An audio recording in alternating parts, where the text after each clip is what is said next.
বন্ধন loan নিয়েছে, টাকা শোধ করতে পারছে না, প্রতি সপ্তাহে ব্যাংকের লোক আসে আর তার বইয়ের কাছ থেকে ডিম সিদ্ধ আর চা খেয়ে যায়। 6 মাস পরে তার বইটাই নিয়ে পালিয়ে গেছে। এটা আমি গল্প বলি না, হাসির চুটকি বলিনি, এটা বাস্তব ঘটনা বলছি। মোবাইলটা খুলে দেখো, পশ্চিমী দুনিয়াকে ফলো করার জন্য মোবাইল খুলেন, ফেসবুক খুলেন আর গুগলে সার্চ করুন। আমি বলিনি, কলকাতার ইন্টারন্যাশনাল খবর বলছে শুধু বারাসাতে, বারাসাত জানেন তো, বারাসাত, ওই বারাসাত টাউনে 6 মাসের ভেতরে 527টা না কটা বিবাহিত মহিলা পরকিয়া করে অন্যত্তরে পালিয়ে গেছে। এটা আমি বলিনি, পুলিশের খবর বলছি, একদম রিপোর্ট তলব হয়েছে, নবান্নে রিপোর্ট দিয়েছে যে এতগুলো মেয়ে স্বামী ছেড়ে অন্যর সঙ্গে পালিয়ে গেছে। এদের ফলটা কেন জানেন? পশ্চিমী দুনিয়া। এই পশ্চিমী দুনিয়া জানে, America, London, Britain, Japan, German, এই হারামের আওলাদরা জানে ইসলামকে ধ্বংস করতে গেলে এদের মধ্যে বিয়ের সিস্টেম রাখা যাবে না। এরা যেন ব্রিটিশ সাথে জিনা করে, এরা যেন মায়ের সঙ্গে জিনা করে, এদের কাছে যেন এগুলো কোনো ব্যাপারই না থাকে, তবে ইসলামটা শেষ করা যাবে। আর আমি বলে যাচ্ছি, এই মাদ্রাসা ওই জন্য টিকিয়ে রাখতে হবে, মসজিদ ওই জন্য টিকিয়ে রাখতে হবে। রাশিয়া, এই আপনার স্পেনে হাজার হাজার মাদ্রাসার মসজিদ মদের বার হয়ে আছে। জানেন কেন?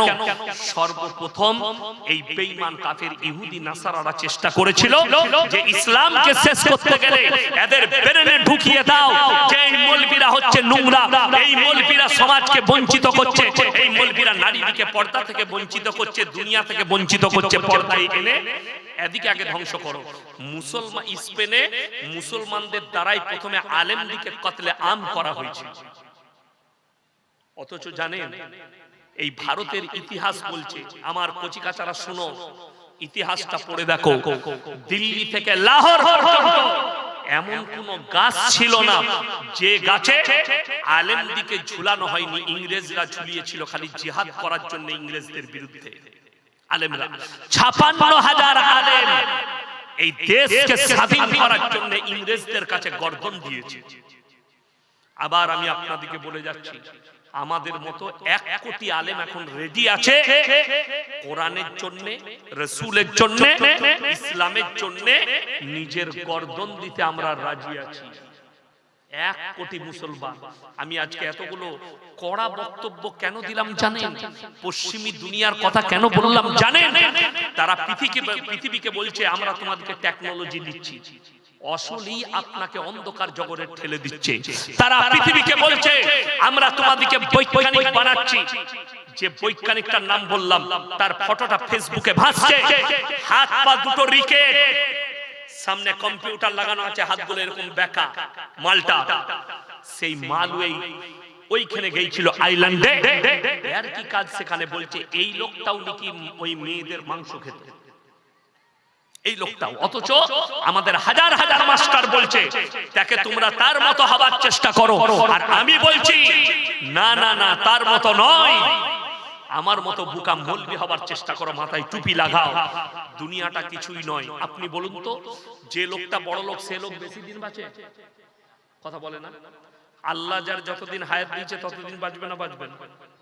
রুজির মালিক কে? বলবো রুজির মালিক যদি আল্লাহ হয়, আর যাদের বিশ্বাস নেই তাদেরকে বলছি তোমার জানা নেই, বর্তমানে বেশিরভাগ কোটিপতি লোক শৈশু গায়কার সুগার, করেলা ভাজি আর পুরা রুটি খায়।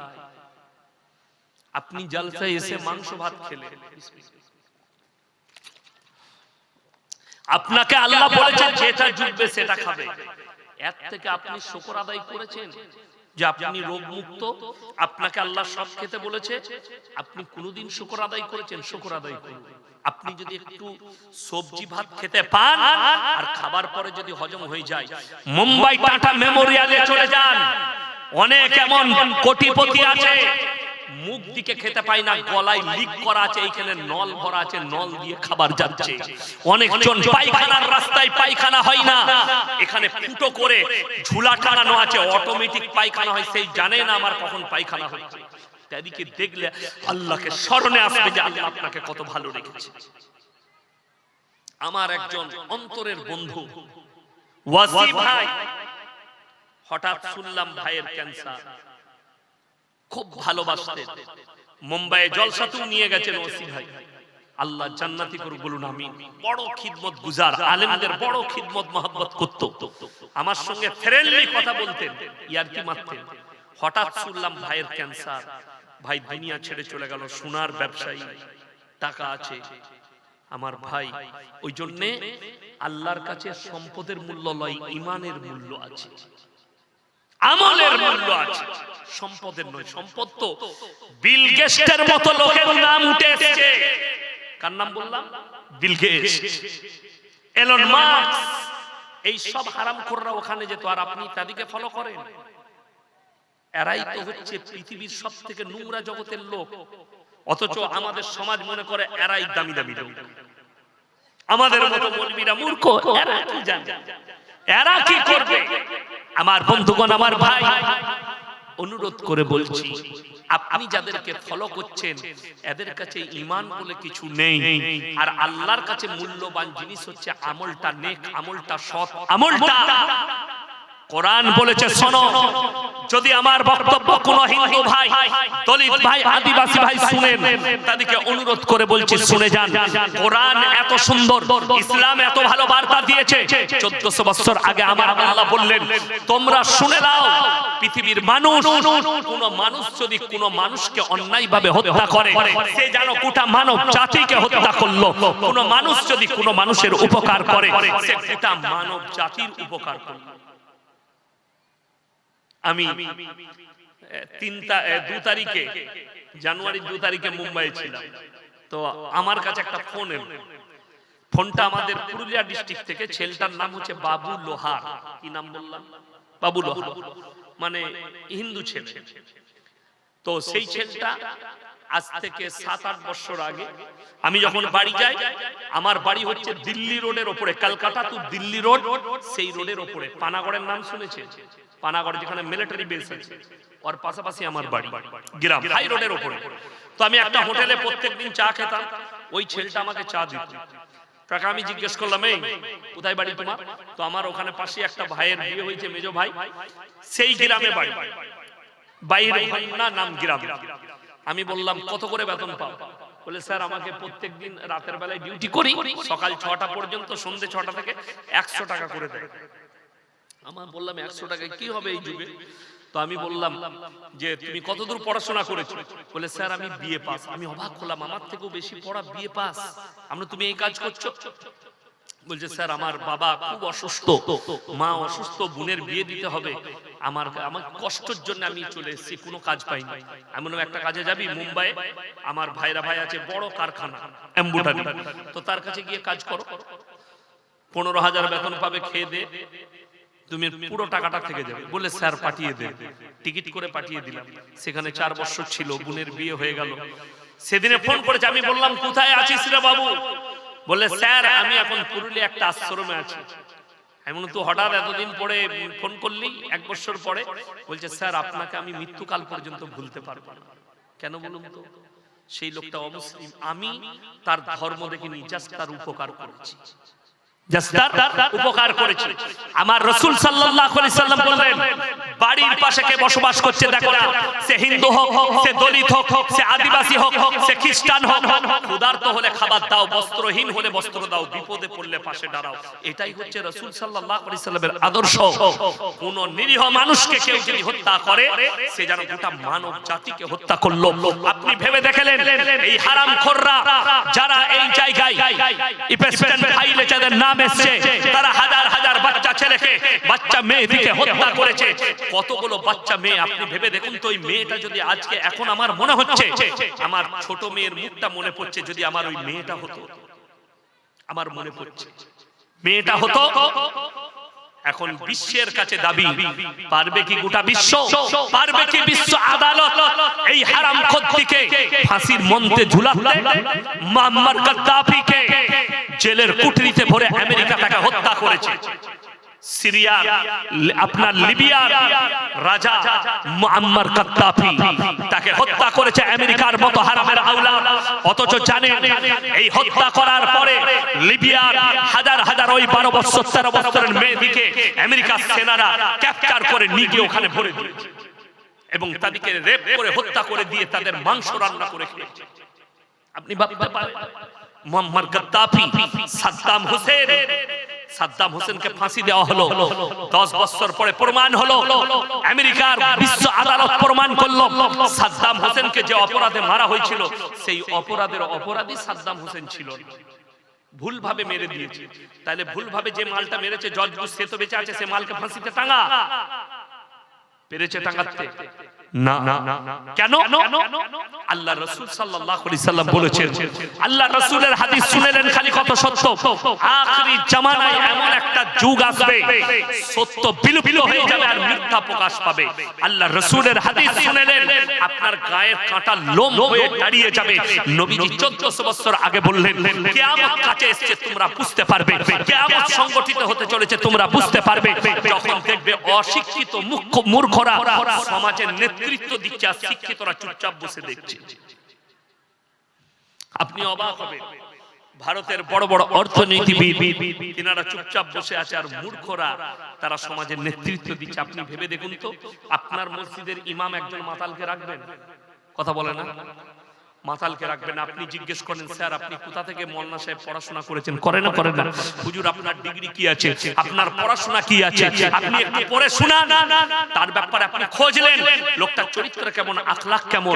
বড় কষ্ট লাগে মসজিদের একজন ইমামের ব্যাপারে আপনি এত খোঁজলেন, অথচ সমাজের যে নেতৃত্ব দিবে, আপনার যে নেতা হবে, আমাদের সমাজে আজকে নেতাকে যে ধর্ষণকারী, যে মাতাল, যে গাঁজাখোর, যে লোকের মেরে নিচ্ছে, সেই লোকটা। আমি কালকে যেখানে জলসাই ছিলাম মুর্শিদাবাদে, আমার পাশে এক বেচারা একটা গাড়ির ড্রাইভার শুয়েছিল, কোন বক্তার হবে কিংবা কারুর হবে, শুয়ে আছে আমার পাশে। তো আমি শুনতে পাচ্ছি সে ফোনে বলছে তার পরিবারকে হোক যাকে হোক যে আমার নামটা ছিল তো ঘর এসছে, সরকারি ঘর, মেসেজ ফেসেজ সব এসছে, আজকে দেখছি নামটা বাদ চলে গেছে। জানো কেন? কেন গো? ওই দিক থেকে বলছে কেন গো? বলছে ভাই আমার কাছে 20,000 চেয়েছিল, দিইনি বলে। কে চেয়েছে? তার এলাকার নেতা বলেছে আমাকে 20,000 দে, তোর নামটা দিয়েছি ঘরের জন্য। চ্যালেঞ্জ ছুড়ে বললাম এইভাবে যারা অন্যায় ভাবে পয়সা নিচ্ছ, সমাজের পয়সাকে মেরে নিচ্ছ, গরিবের হক নাড়ছ, কিয়ামতের দিন আল্লাহ কঠিন হিসাব দিবেন হকের। কেউ যদি নামাজ একটু কম পড়ে তো আল্লাহ তাআলা ক্ষমা করে দিবেন, ওটা আল্লাহর এখতিয়ার। কেউ যদি আল্লাহর হক মেরে নেয় ওটা আমার আল্লাহর এখতিয়ারে, আল্লাহ ক্ষমা করে দিবেন। কিন্তু কেউ যদি বান্দার হক মারে, সেই বান্দা না ক্ষমা করা পর্যন্ত আমার আল্লাহ ক্ষমা করবে না। কেউ যদি বাপ মায়ের হক মারে, বাপ মা না ক্ষমা করা পর্যন্ত আল্লাহ ক্ষমা করবে না। কোন আম্মা সে যদি সন্তানের হক মারে, আল্লাহ না ক্ষমা করা পর্যন্ত ক্ষমা করবেন না। আমার বন্ধুগণ, ওই জন্য বান্দার হক কেউ মারবেন না, বলুন ইনশাআল্লাহ। ওই জন্য তো রাসূল বলেছে তোমার হক হচ্ছে প্রতিবেশীর সঙ্গে সৎ ব্যবহার করা। হাদিসে আছে নবীজি তোমরা মুমিন ততক্ষণ হবে না যতক্ষণ পর্যন্ত তোমার কাছ থেকে তোমার প্রতিবেশী সুরক্ষিত নয়। আখলাকে, ব্যবহারে, চরিত্রে, ভাষায় সব কিছুতে আপনাকে তাকে হেল্প করতে হবে। এমন কি নবীজির হাদিস আছে তুমি যদি রাতে খানা খেতে বসো, তোমার পাশে যদি কোনো গরিবের বাড়ি হয়, তুমি আগে খোঁজ নাও তার বাড়িতে রান্না হয়েছে কিনা। যদি না হয় 4টা রুটি আছে, 2টো রুটি তাকে দাও, 2টো রুটি তুমি খেয়ে নাও।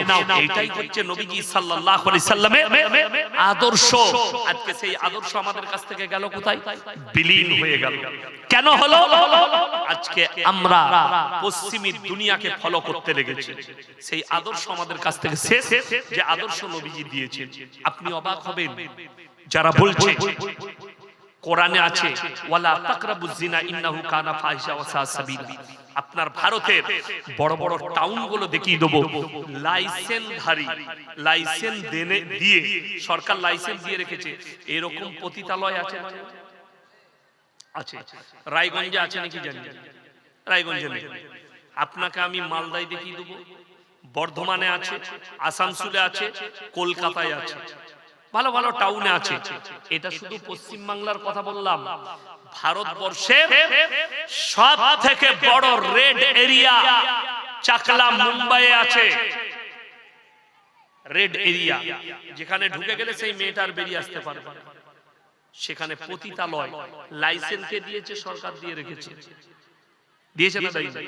আর আল্লাহর কসম, আমার আল্লাহ 1400 বছর আগে সাবধান বাণী দিলেন, ওয়ালা তাকরাবুজ জিনা ইন্নাহু কানা ফাহিশা ওয়া সা সাবিলা। ব্যভিচার করা তো দূরের কথা, যে রাস্তায় হয় সে রাস্তার ধারে পাশে যাতায়াত করো না। আপনারা বলুন তো, পর্দা করা ফরজ না ফরজ নয়? কথা বলে না, ফরজ। আপনি নিজে চিন্তা করুন, যদি পর্দা ফরজ হয়, আমি আমার মাকে পর্দায় আনতে পেরেছি কিনা, বোনকে পেরেছি কিনা, বিটিকে পেরেছি কিনা, আমার পরিবারকে পর্দায় আনতে পেরেছেন কিনা, আমি আপনাকে আত্মসমীক্ষা করার জন্য ছেড়ে গেলাম। এরপর আপনি ভালো বুঝবেন, একটা মেয়ে, শুনে যান হাদিসটা, একটা মেয়ে একা জাহান্নামে যাবে না। সে নিয়ে যাবে কাকে? তার স্বামীকে, তার বাপকে, তার ভাইকে, সবাইকে নিয়ে জাহান্নামে টেনে ঢুকবে। তার পরিবারকে, তার বেটাকেও নিবে। এটা আমার বেটা, আমাকে জীবনে দাওয়াত দেয়নি। এটা আমার স্বামী, জীবনে আমাকে পর্দার কথা বলেনি। এটা আমার বাপ, এটা আমার ভাই, জীবনে আমাকে পর্দার কথা বলেনি। সবাইকে সঙ্গে নিয়ে জাহান্নামে ঢুকবে। তাহলে আপনার নৈতিক দায়িত্ব হচ্ছে তাদেরকে পর্দার দাওয়াত দেওয়া। সবাই দিবেন তো? জোরে বলুন ইনশাআল্লাহ। পর্দার দাওয়াত, ভালো হও, দিনদার হও, দিনের উপরে প্রতিষ্ঠিত হও। এটা হচ্ছে আপনার নৈতিক দায়িত্ব। আপনার সামাজিক ইসলামিক দায়িত্ব হচ্ছে তাদেরকে দাওয়াত দেওয়া, বাঁচানোর জন্য ইমাম বাঁচানো। আপনারা বলুন তো, 5 ওয়াক্তের নামাজ ফরজ না ফরজ নয়? ফরজ। আজকে কত তারিখ? 3 তারিখ। 3 তারিখ। আমাদের দেশের মুসলিম যুবকরা নামাজ, ফরজ নামাজ পড়ে না, কিন্তু শবে বরাত নিয়ে মারামারি করে। আজকে আপনি চলে যান কলকাতায়, মিটিয়াবুরুজ, খিদিরপুর, বর্ধমান, বিভিন্ন টাউনে এতগুলো গুটকাখোর ঘুরে বেড়াচ্ছে, গুটকা খাচ্ছে, বাইক চালাচ্ছে, রাত জাগছে। কবরস্থানে লাইটিং করেছে। কেন? ঘরে লাইটিং করেছে কিছু বেদাতি। কেন? বললে তোর দাদু এলে হোঁচট খেয়ে পড়ে যাবে, তার কবরে কি হচ্ছে তা ঠিক নাই, সে তোর ঘরে আসবে হালুয়া রুটি খেতে। কিছু গ্রামে বোম ফাটাচ্ছে। আমি চ্যালেঞ্জ ছুড়ে বললাম, অমুসলিম ভাইরা দেওয়ালিতে লাইটিং করে না করে না? আর আমাদের দেশের বেদাতিরা, এদের ধর্মটা হচ্ছে বেদাতি ধর্ম, ইসলাম ধর্ম নয়। আর এরা কোথায় করে? শবে বরাতে লাইটিং করে। পেলি কোথায় ও নিজেও জানে না কোথায় পেয়েছে। আচ্ছা বলুন, যদি লাইটিং করা থাকতো তাহলে সাহাবীরা করতেন না করতেন না? করতো। আচ্ছা, 4 জন ইমাম করতেন না করতেন না? 4 জন ইমামও করে না।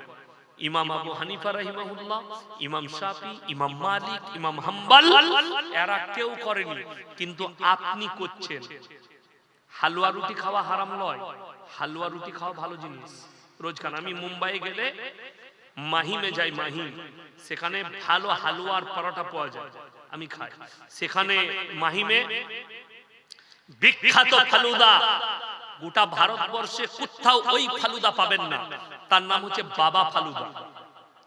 রবিবারের রাত 10টার পরে নো এন্ট্রি হয়ে যায় সাধারণ লোকের। ওখানে খালি ফিল্মের আর্টিস্টরা খেতে আসে, পুলিশ গার্ড দিয়ে দেয়, আর লোককে ঢুকতে দেয় না। বাকি সব দিন খোলা থাকে। এত বড় গ্লাস দিবে। ওই ফালুদা ভারতের কোথাও পাওয়া যাবে না, বাবা ফালুদা ওখানে বিখ্যাত। আমি খাই, পায়েস খাই, কোনো অসুবিধা নাই, কিন্তু শবে বরাতে হালুয়া রুটি করতে হবে। এইটি বিধান। আপনার মন গেছে আপনি শবে বরাতে আজকের দিনে হালুয়া রুটি করে খান, কোনো অসুবিধা নেই, কিন্তু আপনার নিয়ত হচ্ছে শবে বরাত বলে করতে হবে। একদম বিধান, কোথাও না। আপনি এমনি খান, কে বললে হারাম? অনেক গুটকাখোর বলছে এদের পেটে হজম হয় না। আমি আপনাকে দেখিয়ে দেবো, কলকাতায় জীবনে নামাজ পড়ে না, আজকে বলছে 100 রাকাত নামাজ পড়ছি। তুই জুতো খাবি কবর। ফরজ নাই আর নফলে ইমানদারি। মাধ্যমিক পরীক্ষা চলছে না চলেনি? চলছে। আচ্ছা বলুন, মাধ্যমিক পরীক্ষা যে চলছে, একটা ছেলে কোনো পরীক্ষা দেয় নাই, শুধুমাত্র কর্মশিক্ষা, বুঝেন, হাতের কাজ। হাতের কাজ নিয়ে দুটো হাতি, একটা গোলাপ ফুল, একটা ঘোড়া করে নিয়ে গিয়ে হেডমাস্টারকে দিয়ে দেবো যে স্যার কত নম্বর পাবো। তাকে ঝাঁটা করে নম্বর দিবে না কলমে করে দিবে? কথা বলে না? ঝাঁটা করে। তো কবরে যদি ফেরেশতারা জিজ্ঞেস করে ফরজ নামাজ ওইটা খালি পড়তে পারিনি, কিন্তু শবে বরাতের রাতে 100 রাকাত পড়েছি, তাকে ঝাঁটা মারবে না মারবে না? নফল নিয়ে কি করবি, আসল নাই ফরজ। আচ্ছা বলুন, কেউ যদি নফল নামাজ না পড়ে গুনাহ আছে? একটা মৌলবি যদি বলে দিতে পারে যে নফল নামাজ না পড়লে গুনাহ আছে, গুনাহ আছে? গুনাহ নাই। কিন্তু কেউ যদি জেনে বুঝে ফরজ ছাড়ে, গুনাহ আছে না? এবং মুসলমানদের হালতটা বলে দিই, জানাজার নামাজ হবে জোহরের পরে। যারা 5 ওয়াক্তের নামাজি তারা নামাজ পড়ছে মসজিদে, আর ই হযরত উজু করে দাঁড়িয়ে আছে, ও খালি জানাজা নামাজ পড়বে। এরকম মাল আছে না? গাদা, জীবনে নামাজ পড়ে না, ও খালি জানাজা পড়ে, ওকে জান্নাতে পাঠাবে। তুই কি করে যাবি? তুই চিন্তা কর, তুই না পড়লু কোনো যায় আসে না। অবাক হবে। আমার আব্বাজি তো এখন দিনাজপুর আসতে পাচ্ছেন না, মৌলভী শওকত আলী মাজার। আমার আব্বাজি আসতে পারে না, শরীর অসুস্থ, 80 বছর বয়স হয়ে গেছে। ধরে ধরে গাড়িতে চাপাই, কাছে করে, লোকে ছাড়ছে না, তার জন্য যাচ্ছে। বাপ বেটা ক বছর আগে আমার একজন আত্মীয়, মানে আমার আব্বার কাছের আত্মীয় মারা গেছে।